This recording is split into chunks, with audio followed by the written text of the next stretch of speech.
Buenas, ¿qué tal? ¿Cómo les va? Espero que anden bien. Bueno, gente, vamos a comenzar ahora con lo que sería la última unidad de la materia, ¿sí? Recuerden que eh, el hilo conductor de la materia es estudiar los procesos de formación de subjetividad, estudiar cómo es que se forma un sujeto, ¿no? Y hay diferentes maneras de abordar este tema, ¿no? ¿Cómo es que un sujeto llega a ser como es? Bueno, ese es un tema que permite múltiples abordajes. Por eso en cada una de las 4 unidades tomamos un enfoque diferente. En la unidad 1 tomamos el enfoque de los estudios de género, ¿sí? En la unidad 2 el enfoque del pensamiento marxiano. En la unidad 3 el enfoque del pensamiento de Nietzsche y de Foucault. Y ahora en la unidad 4 vamos a estudiarlo desde el punto de vista del psicoanálisis, ¿no es cierto? Lo cual, dicho sea de paso, a mí como docente me presenta una buena oportunidad, digamos, volver a hablar de psicoanálisis y, digamos, y tener como objetivo volver a hablar de psicoanálisis para estudiar el sujeto, ¿no? A mí me da una buena oportunidad de hablar nuevamente del complejo de Edipo. ¿Por qué digo esto? Porque digo que a mí como docente me viene bien en tercer año tener la oportunidad de hablar de complejo de Edipo. Porque o sea, complejo de Edipo es un tema que se estudia seguramente, ya lo habrán estudiado seguramente en psicología de primero, y si no en psicología de segundo, y si no quizás en las dos. Lo normal, lo habitual en esas materias es dar complejo de Edipo, ¿no es cierto? Pero dar complejo de Edipo desde un punto de vista, digamos, como clásico, ¿no? Por lo menos es lo que yo hago. Yo enseño complejo de Edipo en psicología de segundo, y lo que hago es dar complejo de Edipo desde el punto de vista clásico. ¿Y qué quiere decir dar complejo de Edipo desde el punto de vista clásico?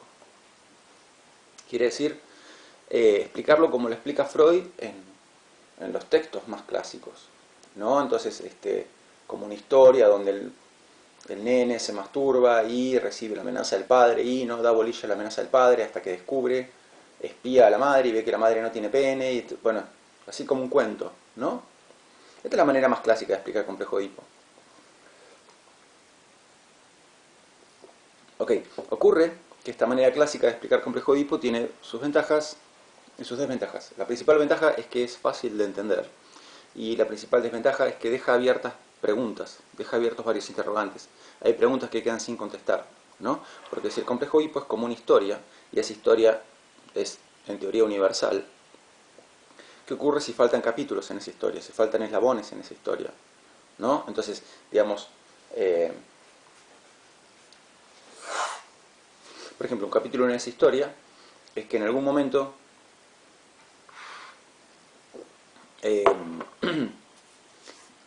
si estamos hablando del complejo de Edipo en el varón, por ejemplo, en algún momento el padre lo ve masturbarse y le dice: para de masturbarte, que si no te corto el pito, ¿no? Bueno, uno podría decir, pero ¿y si no está el padre ahí? Si se crió sin padre, por ejemplo, ¿qué pasa ahí? ¿No? O si hablamos del complejo de Edipo de la mujer, en algún momento el complejo de Edipo de la mujer, la nena va se plantea como objetivo tener un hijo, y el primer hombre de quien espera obtener ese hijo es el padre. Y ahí también podemos decir, ¿qué pasa si no está el padre ahí? Entonces estos problemas, estos interrogantes aparecen cuando uno toma esa explicación clásica del complejo de Edipo, que es una historia, es como un cuento, y uno dice, bueno, ok, este cuento se supone que es universal, que le ocurra a todas las personas. Pero cuando uno mira las historias de las personas, de cada persona individual, uno ve que hay muchas historias donde esos capítulos del cuento no se dieron o no se pueden haber dado porque faltaban cosas para que se dieran. Faltaba, por ejemplo, el padre o la madre o lo que fuere, ¿no? Entonces, el cuento es fácil de entender, pero cuando uno compara el cuento con las historias de las diferentes personas, uno ve que el cuento hay muchos casos donde no se puede haber dado porque faltan elementos para que se dé, ¿no? ¿Significa esto que algunos pasan por complejo de Edipo y otros no? No, porque ya decimos una y otra vez, ¿no?, que el complejo de Edipo es universal. Entonces, si el complejo de Edipo es universal y tiene el formato de ese cuento que uno estudia en primer y segundo año, entonces ese cuento al ser universal, tendría que darse en las vidas de todas las personas. Y es imposible que sea en las vidas de todas las personas, porque para que se diera en la vida de todas las personas, tendría que estar, por ejemplo, siempre el padre o siempre la madre, o los dos, y hay casos donde no están, o otros interrogantes que pueden aparecer, que son típicas preguntas que uno le hacen en primer año o en segundo, ¿no? Entonces, hay esas preguntas que aparecen, ¿no? Son preguntas a las cuales no se puede contestar, preguntas tales como, ¿y si se crió sin el padre, si se crió sin la madre, etcétera? Bueno, esas preguntas son preguntas que no pueden ser contestadas mientras nos mantengamos en esa explicación clásica del complejo de Edipo. Si explicamos el complejo de Edipo como un cuento, esas preguntas siempre van a quedar sin contestar. Ahora, no está mal explicarlo como un cuento. Primero, porque es la versión clásica, es como lo explica Freud a la manera clásica. Y segundo, porque es más pedagógico explicarlo como un cuento, y en primero y segundo no está mal que se use esa versión, está perfecto. Lo que sí es interesante es en algún momento poder pegar un salto teorético, ¿no? Un salto conceptual, y poder volver a hablar de complejo de Edipo, pero con otro lenguaje, desde otro plano, para ver si el psicoanálisis nos puede dar respuesta a estas preguntas que quedaron sin contestar en primer y segundo año. Bueno, ese salto teorético, ese salto en la teoría, ese salto en lo conceptual, ese salto que espero que podamos dar en esta unidad 4 de esta materia, ¿no? Entonces, ¿qué vamos a hacer en esta unidad 4 de esta materia? Vamos a volver a hablar de psicoanálisis, vamos a volver a hablar de complejo de Edipo, pero desde un nivel, desde un plano diferente al plano en que se lo trabaja en primer año, en segundo o en ambos, ¿no? Particularmente vamos a estudiar el complejo de Edipo desde el punto de vista estructural, ¿sí? Vamos a abordar la temática del complejo de Edipo desde el punto de vista del psicoanálisis estructural, ¿no? No se estudia psicoanálisis estructural en primer y segundo año. El enfoque no es estructural, es otro tipo de enfoque, ¿no? Así que bueno, ese es el objetivo para esta unidad 4. Vamos a volver a hablar de psicoanálisis. Nuestra principal herramienta para analizar la formación de subjetividad en esta unidad 4 va a ser el complejo de Edipo, pero no el complejo de Edipo a la manera que lo conocen, sino el complejo de Edipo desde el punto de vista estructural. ¿No es cierto? Bien. Así que bueno, ese es el objetivo. Sobre todo porque cuando uno empieza a tirar de la cuerda, si uno se empieza a hacer estas preguntas que se hacen primero y segundo, ¿no? ¿Y qué pasa si no está el padre? ¿Qué pasa si no está la madre? En realidad, en el fondo, si ustedes se fijan, la gran pregunta que hay de fondo ahí es, o quizá no se dieron cuenta de que está esta pregunta de fondo, pero la gran pregunta de fondo es, bueno, pero ¿qué significa ser padre y qué significa ser madre?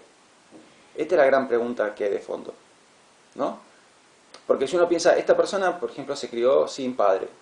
Bueno, pero ¿no hubo otras figuras cumpliendo más o menos cada una de esas figuras cumpliendo un poquito de ese rol? Y puede ser. Bueno, pero esta persona no era el padre, esta persona no era el padre, pero hicieron un poco de padre, cada uno de ellos. Bueno, entonces la pregunta de fondo es ¿qué es ser un padre? ¿Y qué es ser una madre? ¿No? Que son preguntas muy profundas. Entonces, son preguntas muy profundas y que pocas teorías toman a su cargo.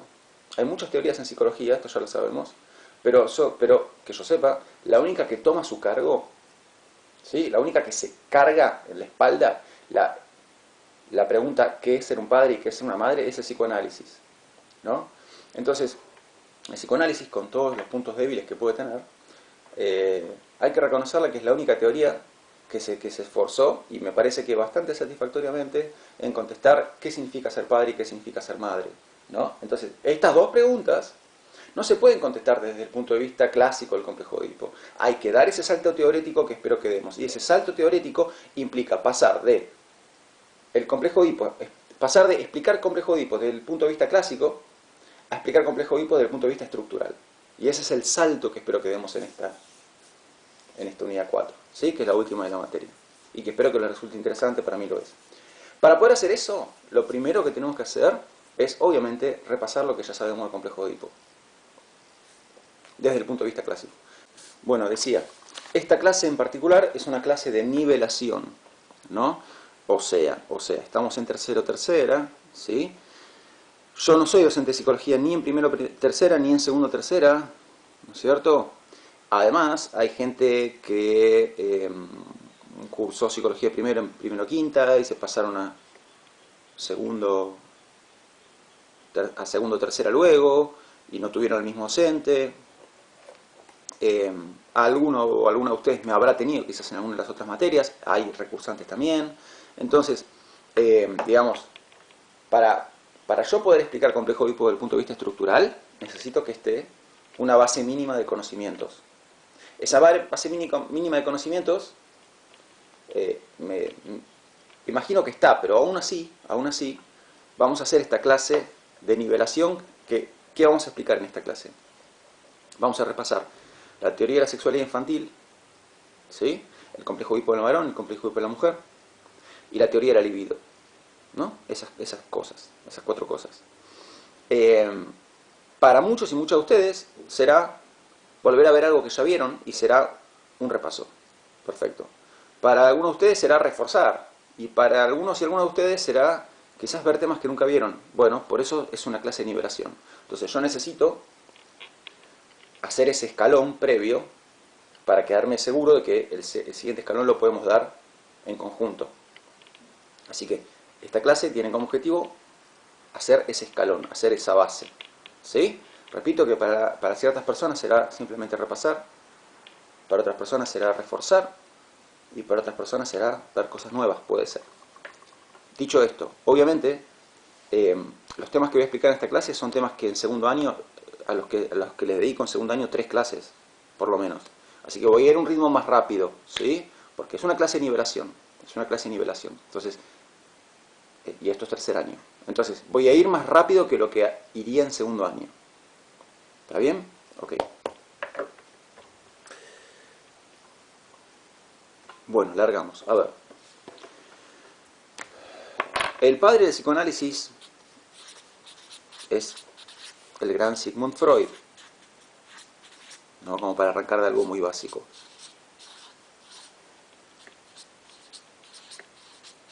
Y vamos a anotar el nombre de la teoría también. ¿Sí? Sigmund Freud. Sigmund Freud nace en 1856 y muere en 1939. Es austríaco, es el padre del psicoanálisis, es médico, la carrera que él hizo es medicina, es médico neurólogo, y termina creando una nueva disciplina que cambió la mentalidad de Occidente, que es el psicoanálisis.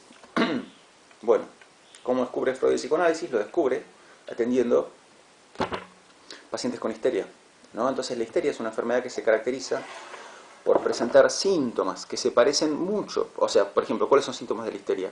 Dificultades para hablar, alteraciones en la visión, alteraciones motrices, ¿no? A veces parálisis en algunas partes del cuerpo. Bueno, entonces, dificultades para ver. Entonces hay muchas cosas de la histeria, muchos síntomas de la histeria, que son iguales a los síntomas que se producen cuando hay algún daño en el sistema nervioso.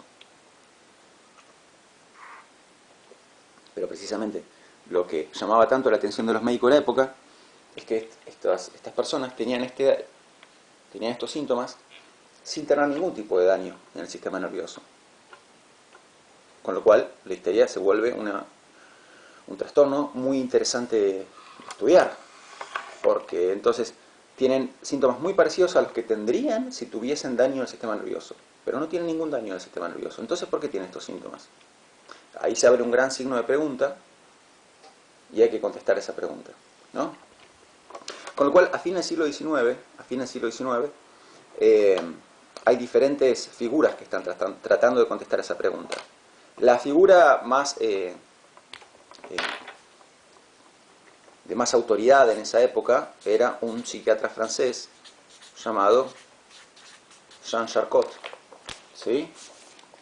Que atendía en una clínica de París. Bueno, Freud, al sentirse interesado en la histeria, viaja a Francia y se dedica a estudiar con Charcot, ¿no? Entonces, a fines del siglo XIX tenemos diferentes diferentes teorías compitiendo, teorías para explicar la histeria, que están compitiendo entre sí, ¿no? Como para ver cuál es la que mejor explica la histeria. Una es la teoría de Charcot, otra es la teoría de Janet, ¿sí? Pierre Janet.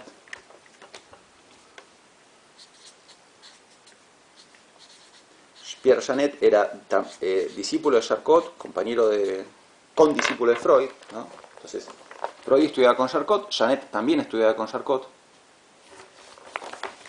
Y después tenemos a Joseph Breuer, que era un colega de Freud. Bueno, todos estos cuatro tenían teorías diferentes para explicar el origen de la histeria. Freud tenía una teoría, Charcot tenía otra teoría, Janet tenía otra teoría y Breuer tenía otra teoría. Pero igualmente yo quiero destacar la siguiente cosa. La teoría más aceptada era la de Charcot, ¿no? Porque era como el maestro de la autoridad en la época sobre este tema. Pero quiero decir lo siguiente. Lo que Charcot creía era que la histeria se originaba por un daño en el funcionamiento del sistema nervioso. Charcot decía, lo que pasa en la histeria es que, digamos, hay daño en el sistema nervioso, pero ese daño no es un daño físico, es un daño en el funcionamiento del sistema nervioso, ¿no? Y esta era la teoría de él y era muy aceptada. Freud se da cuenta de que Charcot está equivocado, pero Freud tiene como tanto respeto a su maestro que no da a conocer su propia teoría. Freud no da a conocer su propia teoría hasta la muerte de Charcot, ¿no? Charcot fallece en el año 1893 y es recién ahí, en el año 1893, cuando Freud publica un artículo histórico que se llama Estudio comparativo de las parálisis motrices orgánicas e histéricas, donde Freud explica que Charcot está equivocado, ¿sí? Y muestra y fundamenta muy bien, en un texto que al día de hoy creo que se sigue estudiando en la Facultad de Medicina, que la teoría de Charcot está equivocada y que la histeria no se puede producir por un daño en el funcionamiento del sistema nervioso. El origen de la histeria es psicológico, ¿no? Bueno, y acá se abre un campo muy interesante. En el momento en que llegamos definitivamente a la conclusión de que la histeria es un problema de origen psicológico, se abre todo un campo que estaba cerrado. Piensen que si la teoría de mayor vigencia en la época, que es la de Charcot, sostenía que la histeria se origina en un daño en el funcionamiento del sistema nervioso, entonces el asunto no termina de salir del ámbito de la medicina, no termina de salir del ámbito de la psiquiatría y la neurología.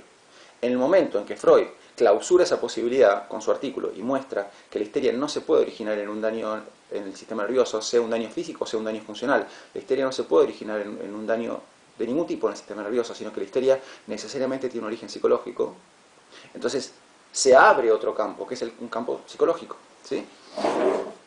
Hay que encontrar la explicación en el momento en que Freud prueba eso. Entonces no queda otra posibilidad más que explicar la histeria con una teoría psicológica. Lo que se necesita es una teoría psicológica, no una teoría neurológica ni psiquiátrica, sino psicológica. Bien, y así empiezan a hacer el psicoanálisis. En el psicoanálisis empiezan a hacer como una teoría que busca una explicación de la histeria. Este intento de explicar la histeria lo va a llevar a Freud a crear un concepto clave, que es el concepto de inconsciente. El concepto de inconsciente. ¿Cuándo podemos considerar que nace el concepto de inconsciente? En el año 1900. ¿Sí? En el año 1900, Freud publica un libro fundamental en la historia de la humanidad, que es La interpretación de los sueños. ¿Sí? La interpretación de los sueños. Bien, ¿por qué es tan importante esta fecha? Porque es en este libro donde Freud ya venía, digamos, escribiendo artículos y libros, pero en este libro, La interpretación de los sueños, Freud, digamos, presenta por primera vez la teoría del inconsciente. El concepto de inconsciente con toda la teoría que hay detrás, ¿no? Entonces, se considera que acá nace el concepto de inconsciente con este libro, ¿no es cierto? Bien.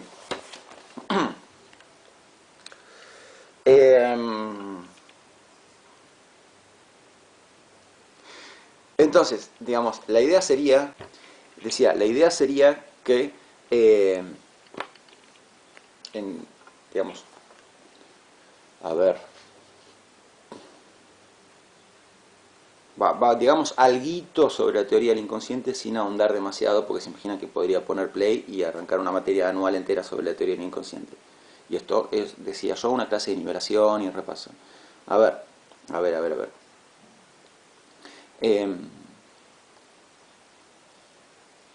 Nuestra mente, digamos, recuerden que la palabra mente igual no aparece en Freud. Freud no usa la palabra mente. Freud usa la palabra, la expresión aparato psíquico, ¿no? Freud usa la expresión aparato psíquico. La expresión mente no la van a encontrar en Freud.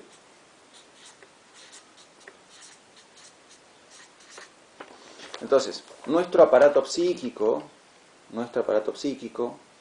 está poblado de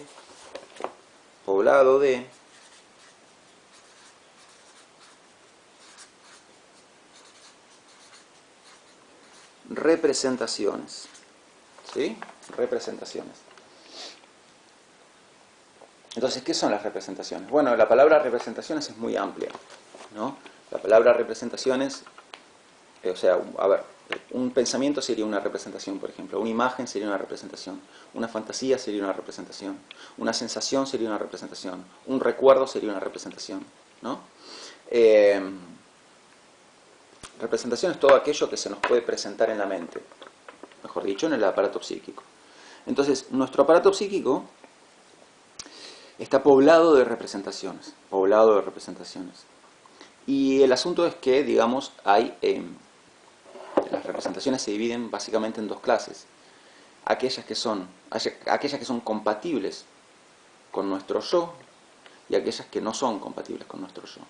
Entonces tenemos representaciones compatibles con el yo e incompatibles con el yo. Más vale que una representación, a ver, ¿qué sería? Si vamos a un ejemplo concreto, supongamos, un pensamiento, un día se me aparece un pensamiento, bueno, ese pensamiento que se me apareció, bueno, todos los días se nos aparecen pensamientos, pero el punto está en que uno tiene un problema cuando el pensamiento que se le aparece es un pensamiento incompatible con el yo, ¿no? Si ustedes leyeron las 5 conferencias de Freud, habrán visto que ahí aparece el ejemplo de la mujer a la que le gustaba el cuñado.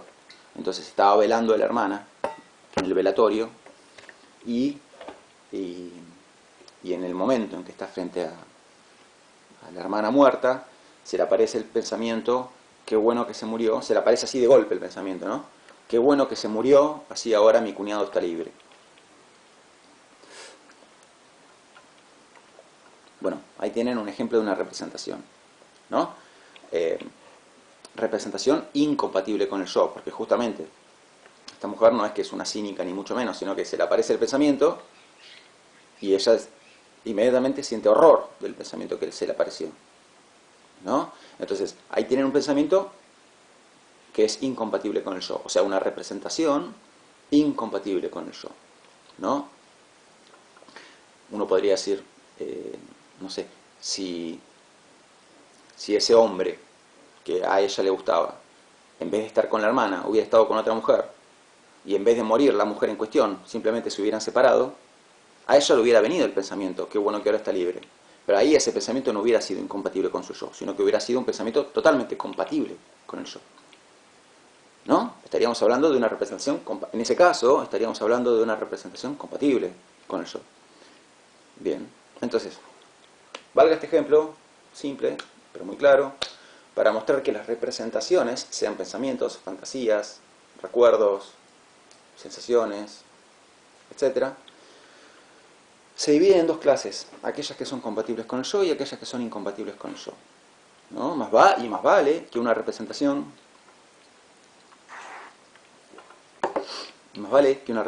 que es compatible con mi yo puede ser incompatible con el yo de otra persona, ¿sí? Quizás otra mujer con menos escrúpulos siente siente que se le aparece el mismo pensamiento, que bueno que se murió mi hermana, ahora mi cuñado está libre, y no es incompatible con su yo. Bueno, ahí sí, medio ahí sí sería como bastante cínica esa persona, pero Pero bueno, quizás ese mismo pensamiento en la cabecita de otra persona no hacía cortocircuito, pero en la cabeza de esta mujer sí, ¿no? Entonces, digo, esto lo digo a cuento de que, no hay representaciones que sean universalmente compatibles con el yo de toda persona, ni universalmente incompatibles con el yo de toda persona, sino que lo que hace a una representación ser compatible con el yo, ¿no? Va en cada persona. Lo mismo si es incompatible. Entonces, una representación que es compatible con mi yo puede ser incompatible con tu yo y viceversa. Y viceversa. Bien, ahora, ¿qué consecuencias se produce en las personas neuróticas? Porque después tenemos también personas psicóticas y personas perversas, y eso es otra historia. No vamos a hablar hoy de los psicóticos ni de los perversos. Vamos a hablar de las personas neuróticas. ¿Qué ocurre en la cabecita de la persona neurótica cuando la persona neurótica sería la persona histérica, la persona obsesiva, la persona fóbica, ¿no? ¿Qué ocurre en la cabecita de la persona neurótica cuando aparece una representación que es incompatible con el yo? Lo que ocurre es que esa representación sufre el destino de la represión. Esa representación es, por así decirlo, olvidada, o sea, reprimida. Bien, ¿y lo reprimido desaparece? No, no desaparece. Freud usa una y otra vez una metáfora muy clara, que es la metáfora del sepultamiento, ¿no? Reprimir algo es como sepultarlo. Entonces, ¿qué logramos al sepultar algo? ¿Logramos desintegrarlo? ¿Hacerlo desaparecer? No. Lo único que hicimos fue sacarlo de la vista. ¿Sí? Lo metimos bajo tierra y lo tapamos. Entonces, eso no desapareció. Está simplemente sepultado. ¿Ganamos algo al sepultarlo? Sí, lo que ganamos es no tener que verlo, porque no lo queríamos ver. Bueno, pero no desapareció. Está ahí. Aunque no lo veamos, está ahí. Está bajo nuestros mismos pies. Bueno, esto es lo que pasa en las personas neuróticas con las representaciones incompatibles con el yo, ¿no? Son reprimidas. Entonces van a parar a un sótano, un subsuelo, que es el subsuelo donde van a parar todas las representaciones incompatibles con el yo. Y ese subsuelo, sótano, o usen la metáfora que quieran, se llama inconsciente. ¿No? Entonces, el inconsciente es el conjunto de todas las representaciones reprimidas. El conjunto de todas esas representaciones que, por ser incompatibles con el yo, sufrieron el destino de ser reprimidas. Bien, ¿y qué sería el famoso preconsciente? El preconsciente es el conjunto de todas las representaciones que están en la memoria de la persona y que son compatibles con el yo, porque la persona las puede evocar sin ningún problema.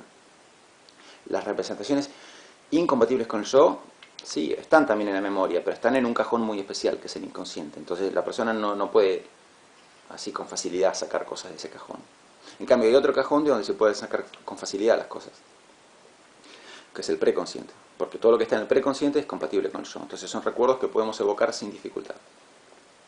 Lo que está en el inconsciente se puede evocar, sí, pero con dificultad. Hay que vencer una resistencia. ¿Qué resistencia?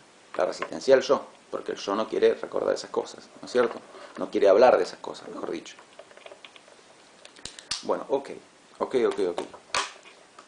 Hasta acá lo que sería repasito sobre teoría del inconsciente, porque me interesa más llegar ahora a sexualidad infantil. Así como hay una especie de fecha, ¿no?, que ponemos para lo que sería el nacimiento de la teoría del inconsciente, y esa fecha es 1900, porque es el año de publicación de la interpretación de los sueños. Bueno, tenemos también una fecha para lo que sería el nacimiento, por así decirlo, de la teoría de la sexualidad infantil. Y esa fecha es el año 1905, ¿sí? 1905. En el año 1905, Freud publica el libro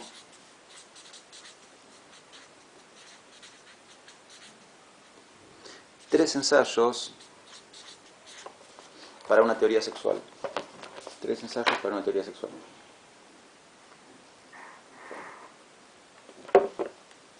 Bien. Entonces, lo que Freud va a plantear en este libro es una idea que va a mantener siempre, ¿no? Que decía, y la idea que va a plantear en este libro es que el ser humano es intrínsecamente sexual, es estructuralmente sexual. La sexualidad está presente en la vida humana desde siempre, ¿no? Entonces, contrariamente a lo que el sentido común piensa, ¿no? ¿Y qué piensa el sentido común? Que la sexualidad empieza cuando madura el aparato reproductor, en la pubertad. En realidad Freud nos va a mostrar que no, que no. ¿Por qué? Porque el cuerpo está lleno de lo que se llama zonas erógenas, ¿no? Y no hay que esperar a la pubertad para que estén activadas las zonas erógenas. Las zonas erógenas están activadas desde siempre, ¿sí? Zonas erógenas. Entonces, ¿qué son las zonas erógenas? Las zonas erógenas son regiones del cuerpo que al ser estimuladas producen satisfacción. Entonces, hay ciertas zonas erógenas que son las zonas erógenas, digamos, clásicas, y, pero si bien hay ciertas zonas erógenas que son las zonas erógenas clásicas, Freud no deja de decir más de una vez que más allá de las zonas erógenas clásicas, ¿no? Cualquier parte del cuerpo puede llegar a erogenizarse o erogeneizarse, o sea, convertirse en zona erógena, ¿no? Entonces, hay zonas erógenas clásicas que son erógenas en cualquier persona. Hay zonas que son erógenas en cualquier persona. Y después hay un espacio, un margen, para la variabilidad individual, ¿sí?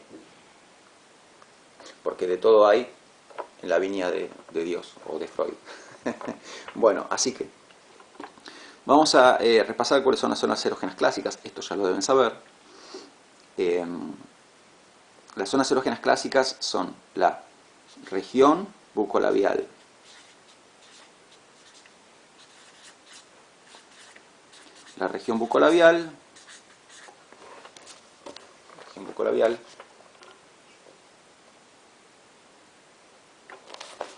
es, digamos, comprende los labios y el interior de la cavidad bucolabial. La región anorrectal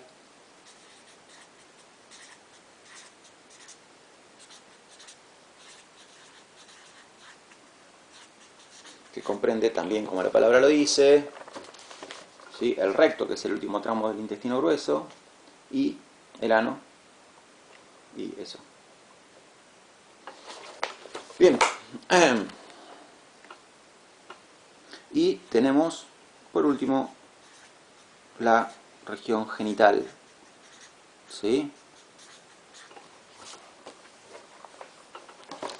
Que comprende el aparato reproductor, específicamente, tanto del varón como de la mujer. Bien. Ahora, deberíamos diciendo que las zonas erógenas están desde siempre, ¿sí? No hay que esperar a la pubertad para que las zonas erógenas estén activadas. Las zonas erógenas están desde siempre, y están activas desde siempre. Y estas tres, que son las tres principales, están siempre activas.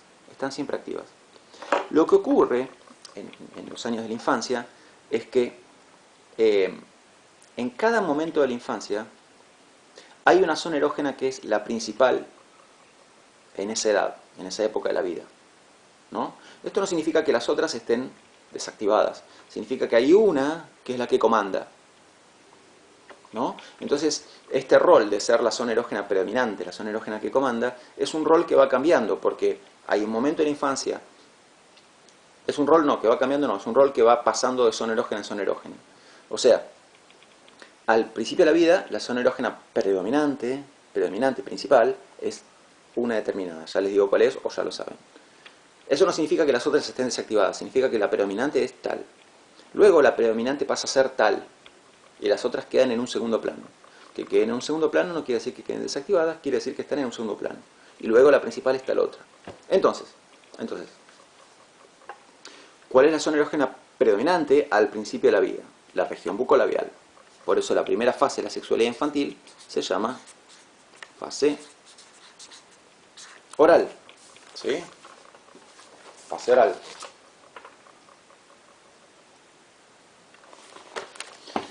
Bien, justamente la fase oral se caracteriza por el hecho de que la zona erógena número 1 a esa edad es la región bucolabial, y la persona busca obtener satisfacción sexual a través de la succión, ¿no? En principio el pecho de la madre y luego sustituto del pecho de la madre. Los primeros sustitutos van a ser el pulgar, el chupete y demás, y luego otros sustitutos. Bueno, eso con respecto a la fase oral, ¿sí? Entonces, zona erógena predominante, región bucolabial, forma de gozar, la succión, objetos, en principio el pecho y después diversos sustitutos, ¿no? Sabemos que la fase oral dura aproximadamente año, año y medio, ¿sí? Luego viene la siguiente fase. En la siguiente fase, la zona erógena predominante es la región anorrectal. Anorrectal. Bien, ahora, ¿cómo se llama la siguiente fase? Quizás el nombre de la siguiente fase lo conocen como fase anal. Fase anal. Ahí, Freud en principio la llamaba fase anal y después Freud le cambia el nombre y le pone fase sádico-anal. Así que vamos a anotarle ese nombre que Freud le da más adelante. Si Freud le cambia el nombre será porque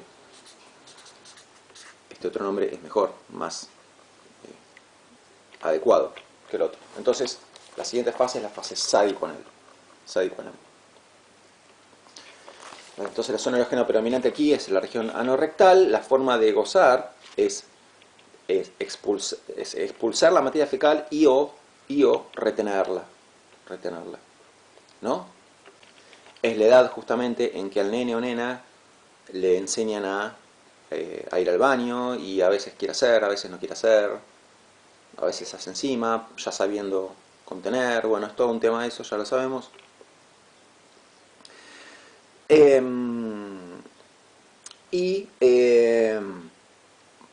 Vamos a hablar un poquito de esta parte del nombre, ¿no? Sádico-anal. ¿Por qué lo de sádico-anal? Porque es una edad en la cual hay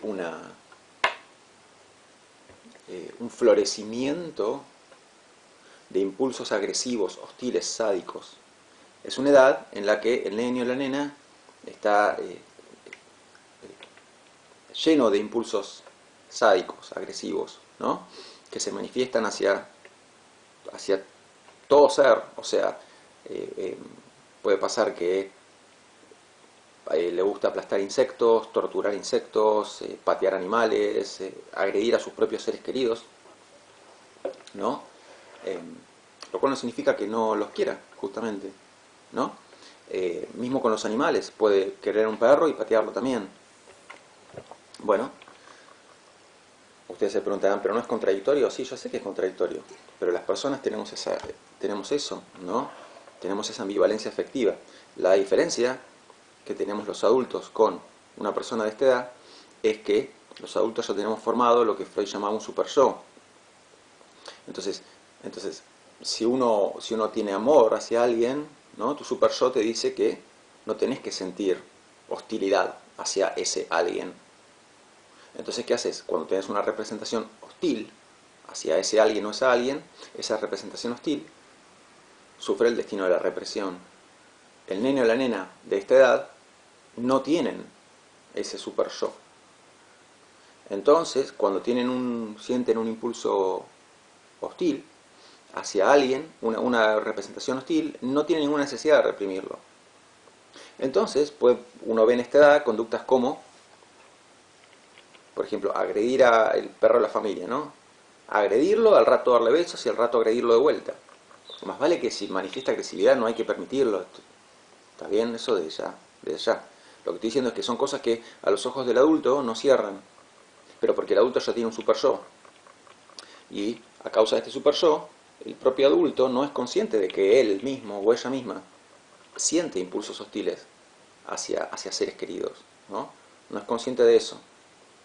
Porque las representaciones hostiles las reprimió. Bien. La fase sádico-anal dura desde el año y pico hasta los 2 años y medio, 3 como mucho, ¿sí? Y en ese momento empieza la tercera fase de la sexualidad infantil, que es la fase fálica, ¿no? Bien. La zona erógena predominante en la fase fálica es la región genital, ¿no? Más específicamente el pene en el varón y el clítoris en la mujer. La forma de estimular la zona erógena en esta... Digo, fíjese que hay una zona erógena estimulada todo el tiempo, ¿no? En el caso de la fase oral se estimula la región bucolabial a través de la succión. En el caso de la fase sadiconal se estimula la región anorrectal a través de la defecación y o retención de la materia fecal. Y en el caso de la fase fálica se estimula la zona erógena, o sea, la región genital, a través de la masturbación, ¿no? Bien. Entonces, acá es donde se abre el tema a lo que sería complejo de Edipo. Paso a hablar de complejo de Edipo en un segundo. Cierro el tema de la edad. Si la fase fálica empieza a los 3 años aproximadamente, a veces a los 2 y medio también, 2 y medio, 3, y dura hasta los 5 y medio, dependiendo de la persona. Entre los 5 y los 6 termina la fase fálica. ¿Sí? Bien. En la fase fálica ocurre el complejo de Edipo, ¿no? Complejo de Edipo.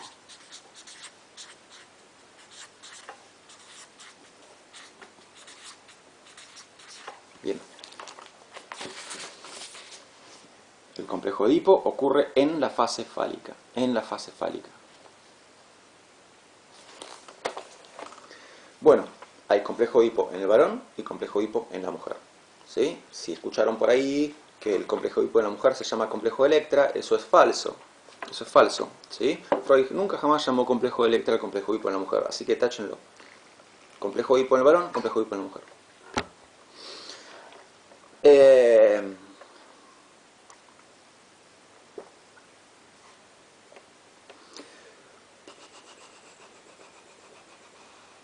Bueno, vamos a explicar el complejo de Edipo del varón primero.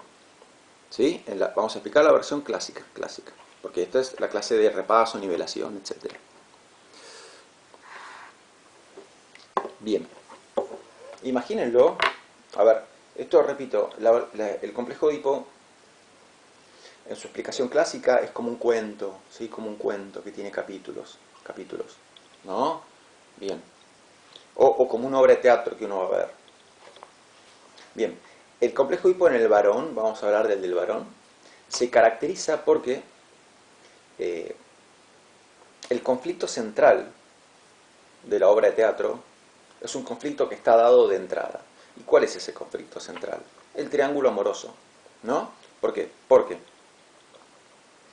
en esta edad el varón se siente eróticamente atraído hacia la madre.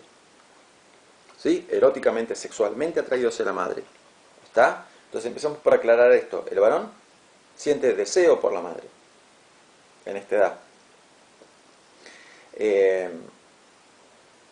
Esta costumbre que tiene el varón en esta edad de querer pasar mucho tiempo con la madre no es una cosa puramente de cariño y qué sé yo. A la madre la quiere ver desnuda, quiere ver que la madre lo bañe a él, prefiere que la madre lo bañe en vez de que el padre lo bañe, etcétera, etcétera, etcétera. Entonces, ese interés que tiene la madre es un interés erótico, sexual. ¿Está? No le pongamos un color que no tiene. Es un interés francamente sexual. Ahora, la mujer hacia la que siente deseo es la esposa de otro hombre, ¿sí? Que es encima su padre, ¿no? Entonces ahí tenemos planteado el triángulo amoroso del complejo de Edipo.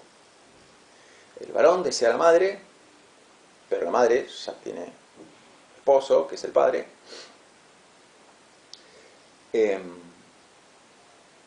Con lo cual, ¿cómo lo ve el varón al padre? Lo ve como un rival, un adversario, ¿no? Y el varón quisiera barrarlo del camino al padre, quisiera sacarlo del medio para quedarse con la madre. Entonces, el varón siente deseo hacia la madre y hostilidad hacia el padre, una franca hostilidad, porque lo ve como un adversario. Además de todo lo que estamos diciendo, por las cuestiones que ya aclaramos, es una edad en la cual el varón se masturba, ¿sí? Porque es la manera en que se satisface en esta edad. Bien, eso sería el capítulo 1 del cuento. Capítulo 2. Más vale que esto del capítulo 1, capítulo 2, son recursos así pedagógicos que yo estoy usando, ¿sí? Freud no dice capítulo 1, capítulo 2, más vale que no. Bien, entonces, vamos a lo que sería capítulo 2. Capítulo 2. Cierto día, el padre lo ve al varón masturbándose y le dice: para de tocarte porque te lo voy a cortar. No te toques más porque te lo voy a cortar. ¿Qué hace el varón? El varón piensa: bueno, a las palabras se las lleva el viento. El varón, o sea, esto que hizo el padre con el varón se llama amenaza de castración. Amenaza de castración.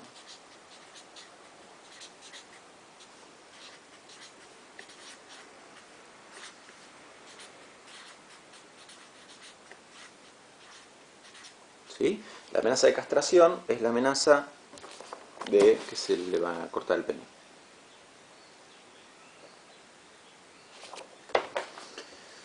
Bien. Bueno, decía, cuando el varón recibe la amenaza de castración, en principio no da crédito a la amenaza de castración. No da crédito, quiere decir no piensa que es algo sin peso, que es algo que no va a pasar jamás. Y sigue adelante con su vida. ¿Qué quiere decir sigue adelante con su vida? Quiere decir, sigue masturbándose y sigue buscando estar en contacto con la madre por el deseo que siente por ella. Bien, capítulo 3. Cierto día, más adelante, ¿no? Más adelante en el tiempo, cierto día el varón, movido por su propia curiosidad sexual, y esto es una característica de esta edad, ¿no? El varón, bueno, ambos sexos, esto pasa en ambos sexos, hay una gran curiosidad sexual en esta edad, ¿no? Porque el nene y la nena empiezan a intuir que hay cosas que les ocultan, que no les cuentan, entonces quieren averiguar, quieren ver, quieren espiar, ¿sí? A otras personas en el baño y este tipo de cosas, a otras personas cuando se duchan. Entonces, este tipo de conductas son comunes, lo cual, una vez más, no significa que haya que permitirlo. Así como cuando hablábamos de la fase sadicoanal, vimos que hay conductas agresivas que son normales, pero que no por normales hay que dejarlas pasar, ¿no? O sea, hay que intervenir ahí. Bueno, acá también, más vale, porque es parte de las normas de la vida en comunidad, de la sociedad, que no hay que andar espiando a las personas. Entonces, cuando aparece esto, primero saber que es normal de la edad, no es nada patológico, conductas como espiar, pero a la vez, bueno, hay que intervenir y decir esto no se hace, ¿no es cierto? Y ya. Bueno, entonces, cierto día, estábamos en esta especie de capítulo 3, el varón, llevado por su propia curiosidad sexual, espía a una persona del otro sexo, ¿no? Y ve, habitualmente la madre, pero bueno, podría ser cualquier otra persona del otro sexo, y ve que esa persona no tiene pene como él, ¿no? Entonces, es tan, dice Freud, que es tan fuerte el impacto que le produce ver que no hay un pene ahí, que el varón tiene diferentes reacciones frente a esto. Su primera reacción es negar lo que vio, piensa que vio mal. Después elabora diferentes hipótesis, ¿no? Como que tenía pene pero era muy chiquito y por eso no lo vio, o que ya le va a crecer el pene más adelante, o en fin, diferentes hipótesis, hasta que el varón finalmente acepta lo que vio. Bueno, entonces, ¿cómo se llama este descubrimiento de que la otra persona no tiene pene? Se llama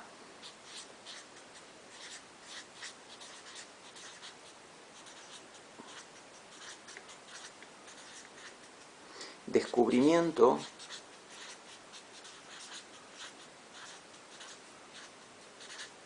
de la castración en el otro. Descubrimiento de la castración en el otro. Ok.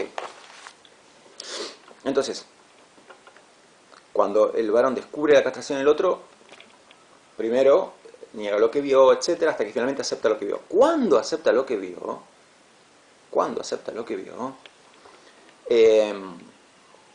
Se siente invadido, ¿por qué? Por algo que Freud llamó angustia de castración. ¿Por qué? Porque cuando acepta lo que vio, y en general, repito, en general es en la madre que lo ve, entonces, ¿qué razonamiento hace el varón? Digo, una vez que Una vez que llega a la conclusión de que, ok, no tiene pene. Ya no piensa, tenía pene pero era chiquito y por eso no lo vi. No, sino que acepta que pene no tiene esa persona. ¿Qué razonamiento hace? Recuerden que él lo habían amenazado con castrarlo y él no había dado bolilla a eso. Entonces, ¿cuál es su razonamiento? No tiene pene porque tenía pene, pero se lo cortaron. Entonces, no es joda, ¿sí? Te lo pueden cortar de verdad. Y el varón se siente invadido por la angustia de castración, que es el temor a que el padre le corte el pene.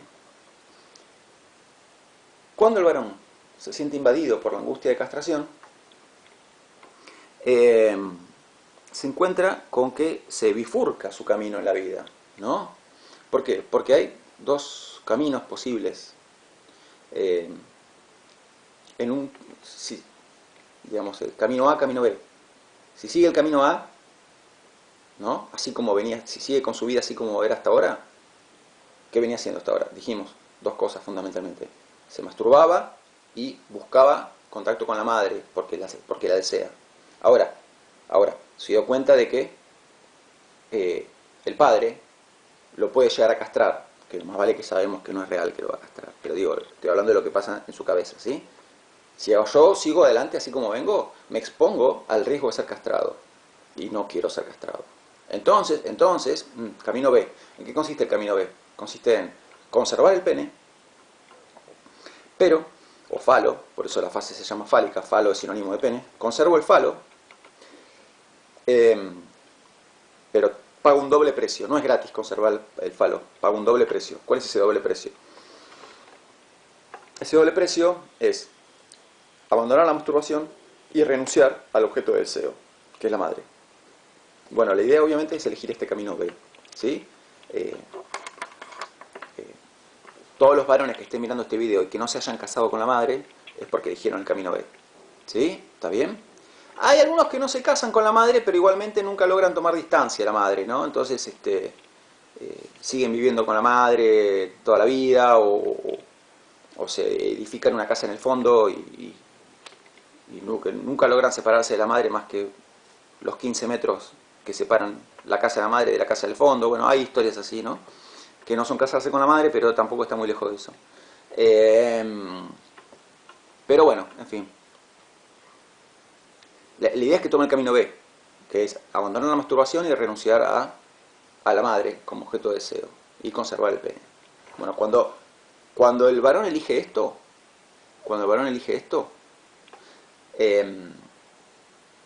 ¿qué ocurre? Pasan muchas cosas. Esta decisión genera muchos efectos. Uno de los principales efectos que esto genera es el siguiente. A ver, piensen, razonen por favor. Lo siguiente. Si tenemos hijo, padre y madre, ¿sí? El triángulo amoroso, hijo, padre, madre, el chico venía viendo en el padre un rival y en la madre sujeto de deseo. Bueno, ahora,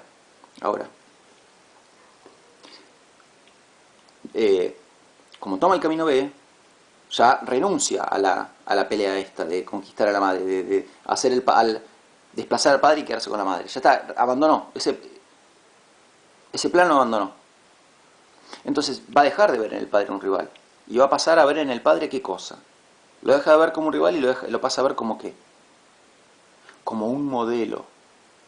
¿Sí? Esto es súper importante, ¿no? Mientras el varón siga viendo en el padre un rival, ese varón no logró salir del complejo de Edipo. Sale del complejo de Edipo cuando ve en el padre un modelo. Entonces, como lo ve como un modelo, se identifica con él. Y note nada más que se identifica con él, ¿por qué? Porque él renunció a la madre, pero de ahí en adelante y por el resto de su vida va a tratar de conseguir una mujer lo más parecida posible a la madre. Y para conseguir una mujer lo más parecida posible a la madre, ¿qué va a tratar de hacer? Parecerse lo más posible al padre.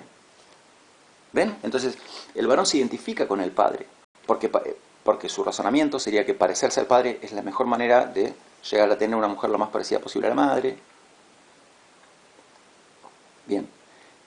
esta identificación con el padre, ¿sí? O sea, el complejo de Edipo, la puerta de salida del complejo de Edipo tiene un cartel que no dice puerta de salida, dice identificación con el padre. Bueno, esta identificación con el padre, ¿no? ¿Qué produce? Produce la formación del super yo. Formación del super yo. Vieron que venimos diciendo por diferentes razones que el nene cuando es chiquito no tiene super yo, por eso no siente el conflicto que sentimos los adultos ante ciertas cosas, como cuando les hablaba de esa ambivalencia afectiva, amor, odio, etc. Bueno, se forma el super yo al final del complejo de Edipo. Como el varón se identifica con el padre, internaliza, incorpora todos los mandatos morales, todos los mandatos éticos, morales, de comportamiento, que el padre le estuvo queriendo inculcar durante su infancia. Entonces, al finalizar el complejo de Edipo, como se identifica con él, incorpora todos esos mandatos del padre. ¿Y qué se forma cuando incorpora todos esos mandatos del padre? El super yo. ¿Sí? La formación del super yo es producto de la incorporación de todos esos mandatos del padre. Por eso, como me gusta decir a mí, el super yo es la sucursal del padre que tenemos en la cabeza. Es el souvenir que nos llevamos al complejo de Edipo. Y ese souvenir, ese recuerdo, recuerdo de Mar del Tuyú, es el super yo. La sucursal del padre que te queda en la cabeza por el resto de tu vida. ¿No? Entonces, en adelante, cuando ante cierta situación de la vida tenga que determinar qué es lo que corresponde y qué es lo que no corresponde, no se lo va a consultar al padre, sino que es su super yo el que automáticamente le va a decir corresponde esto y no corresponde aquello. Después si lo cumple o no es otra cosa, pero ya le quedó para siempre en la cabeza. Y también, súper fundamental, ¿cómo se forma el super yo? ¿Qué pasa ahora? Todos los recuerdos correspondientes a la sexualidad infantil, que son recuerdos sexualmente perversos, porque son recuerdos que involucran la caca, el pis, espiar a la gente cuando se baña, etcétera, etcétera, todos los recuerdos correspondientes a la época de la sexualidad infantil son reprimidos cuando se forma el super yo.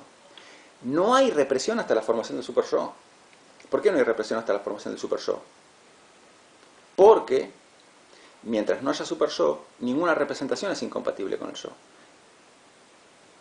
Por eso, adentro de la cabeza del sujeto infantil pueden convivir cosas que no podrían convivir en la cabeza de un adulto.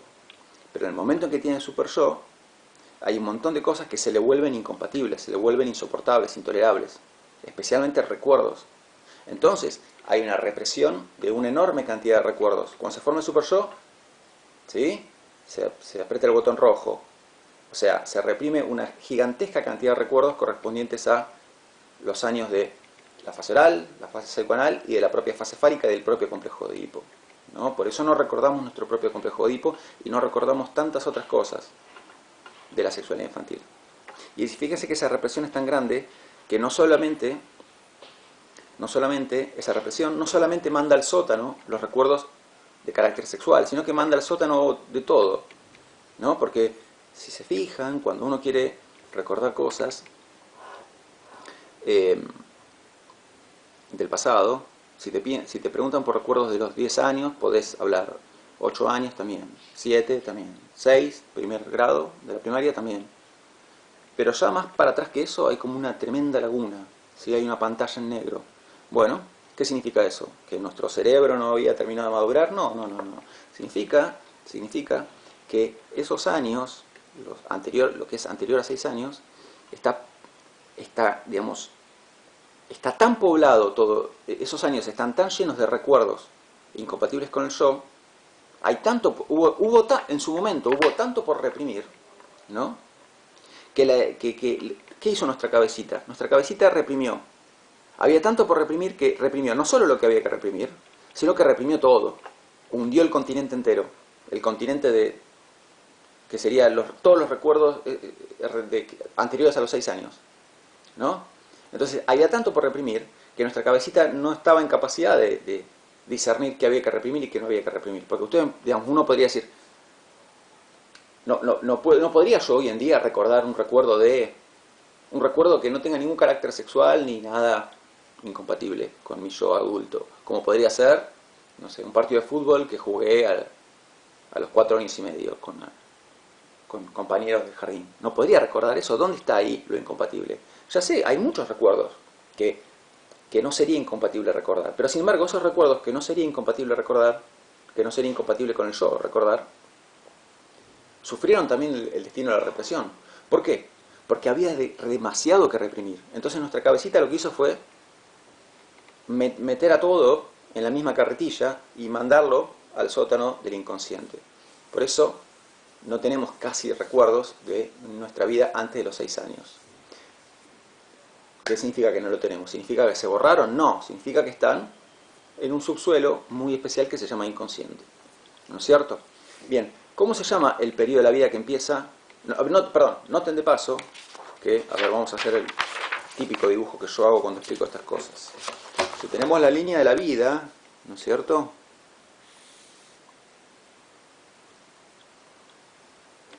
A ver, vamos a hacer así.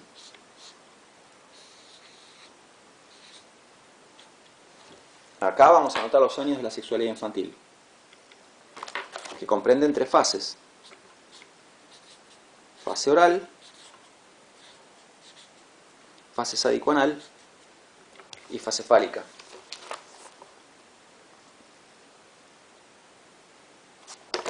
El complejo de Edipo ocurre dentro de la fase fálica.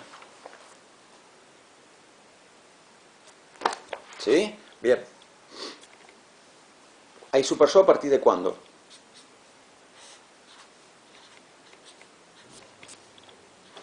El super yo del momento en que termina el complejo de Edipo, porque es cuando el varón se identifica con el padre. Seguimos hablando del varón. Entonces, noten que cuando termina el complejo de Edipo, termina no solo la fase fálica, termina toda la sexualidad infantil y se forma el super yo.